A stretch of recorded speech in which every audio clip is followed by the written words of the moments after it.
We're not the Mafia, just for the record. That's right. Syndication has a sort of strange feel to it. But that's essentially a real estate syndication is any time when two or more people get together to invest in real estate.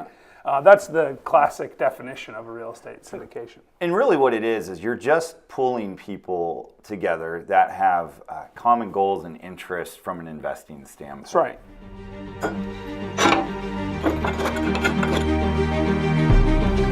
Welcome to the Old Fashioned Real Estate Show, where hosts Brian Leverage and Jeffrey Holst pour out old fashioned real estate advice. Episode 11. Welcome back to the Old Fashioned Real Estate Show. This is Jeff Holst. I'm Brian Leverage, and we're glad to see you guys with us again, even though we can't really see anybody here, but you're out there. Well, we know you're there, and we know you're listening. And the audience is growing, which is even better. It's excellent. And if you haven't subscribed already, we would love it if you would do so now. That would be fantastic. We also are excited to show you. Yeah, it's a nice little shirt you got there. Yeah, I didn't make it because I can't sew. That's true. But there's big news coming on that very soon. Maybe even in time for this episode, we'll be releasing the Old Fashioned store where you'll be able to buy all sorts of really cool old fashioned gear. Yeah. And if it's not up yet, I apologize, but once it is up, we will tag it in the show notes, and we'll make sure it's linked to our website at oldfashionedrealestate.com. Yeah. So today we're going to try to greatly simplify what is commonly a very complex real estate topic, and that is real estate investing in what are commonly known as syndications or passive or limited partnerships. That's right. So what we're really talking about here is investing in other people's deals. And there's a lot of reasons why that makes sense, and that's what we're going to kind of get into. But before we do that, I want to kind of do a quick refresher on something that we have covered on a previous show. I believe it was episode 6, and that is the passivity scale. So we kind of laid out the different ways that you can invest in real estate, and that could be everything from self-managing, which is very unpassive, all the way to like having a professional property manager, and then investing in like a real estate investment trust, which is one way to invest in other people's deals.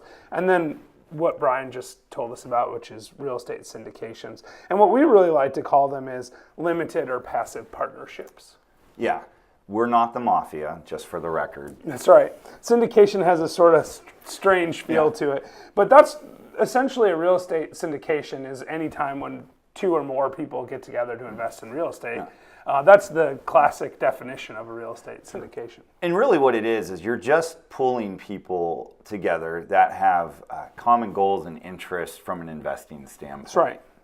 And so, there's a couple of different ways that you can invest in someone else's deal. You can do it with like lending on their deals, which we've had episodes about that. You can do it with like a basic partnership, which is where both partners are very active. And Brian and I, if we bought a building together, which we've done, and we both are running and operating that building, then that's kind of what that kind of partnership is. But the classic limited partnership or passive partnership, what we like to call them, is really where there's a single person or maybe a small group like Brian and I acting as a sponsor or a lead investor in that deal. And then there's another group that's oftentimes larger, putting in a piece of the capital. It might be 10 or 15 or 20 or $50,000 for each individual investor. And it's allowing that group, essentially the sponsors are putting that group together to pool all of their resources and buy bigger deals. Yeah, exactly. It gives you as an individual the opportunity to participate in an investment opportunity that wouldn't otherwise exist to you, or for the sponsors for that matter. That's because, again, everybody tends to have a limited pool of capital with which to invest. And this allows the people collectively to invest in a much larger opportunity. And what we're talking about is like 100-unit apartment complexes or Class A office buildings, things like that.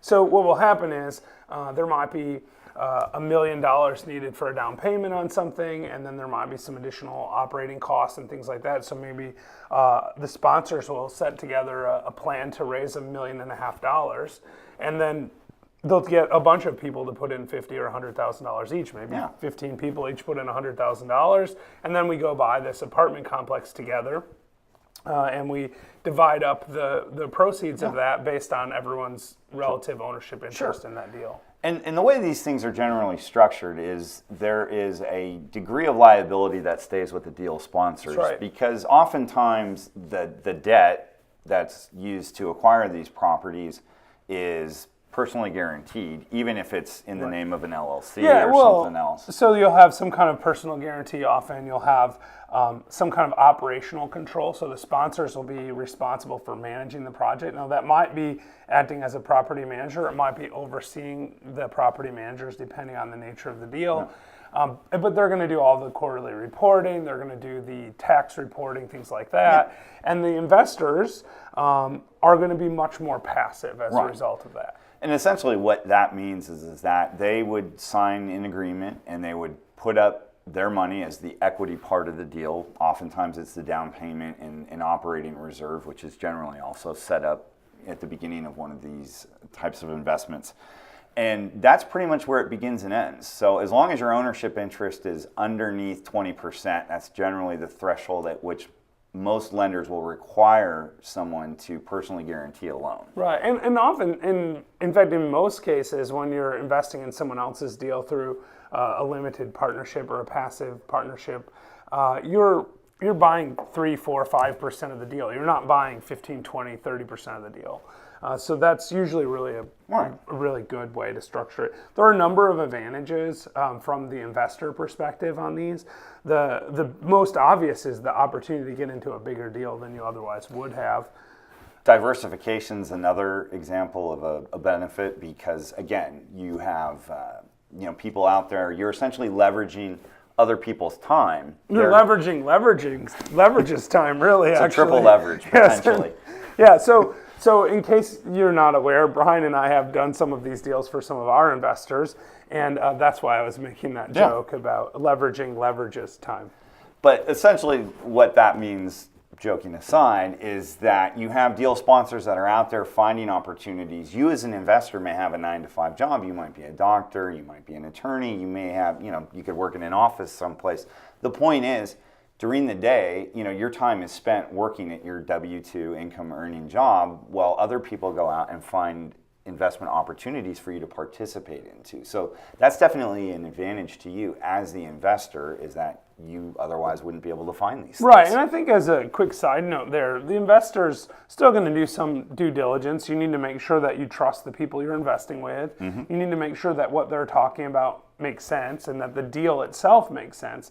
Because it's all of these deals rise and fall on the nature of the deal, right? So if you buy an apartment complex and as a sponsor, if we were to do it and overpay for it, our investors aren't going to come out well, right? So what we're getting compensated for as sponsors, or what other sponsors are rightly getting compensated for, is exactly that: doing all the work of putting the deal together, making sure it's legally compliant.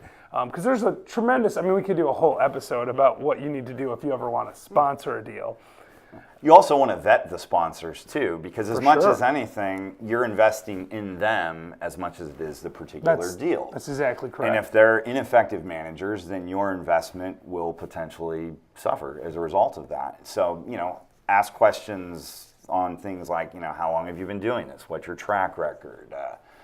How many of these have you done? Sure. Do you have other investors perhaps that have done this with you in the past that I could talk to? Those are all some simple questions. And generally anybody that's doing above board won't have any issue answering. That's right. I think that's exactly right. And another thing you might ask is, not just have they done other syndications, but what about this particular deal attracted them to it? Because each deal can be a little bit different, and it might be, for Brian and I, we have a few apartment complexes and things like that, but we have some office buildings and commercial buildings. But I don't think I would be comfortable as a sponsor to buy a retail building in LA, because I don't know LA. But neither would I. Maybe Brian would. I don't know, but it sounds like he's not. The point is, you want to make sure that your sponsors are acting inside of their particular area of expertise, that they understand the market they're getting into and the property type they're getting into. Exactly. So then one of the other, and probably the biggest thing, is it goes back to passive. That's a huge advantage. You're basically making the decision to invest your capital, But after that, you should look for things like quarterly statements, That's right. That show the financial health of the investment, and also just an update, which can come in the form of an email or a written letter, generally an email Potentially to a the group. call, or a webinar or something like that. But you're going to want your sponsors to be communicating with you what's going on with your project, and you're going to also be looking for some kind of distributions of the profits, and that could be in the form of quarterly distributions, depending on the type of product that they're investing in, or it might be the plan is we're going to develop a piece of land, and then as we sell these developments off, we're going to be making distributions. But you want to know what the return's going to be. You want to know what the projected return is going to be, and how confident they are of that return. Yeah. There's also some pretty favorable tax treatment oftentimes that one can reap, which is not a guarantee for the record. For sure. We're not giving tax advice here. Right, but I think what Brian's referring to is especially in residential, like multifamily developments now, there's a fair amount of bonus depreciation in the United States under the current law. And as we sit here in May of 2019, I mean, these things are always up to change.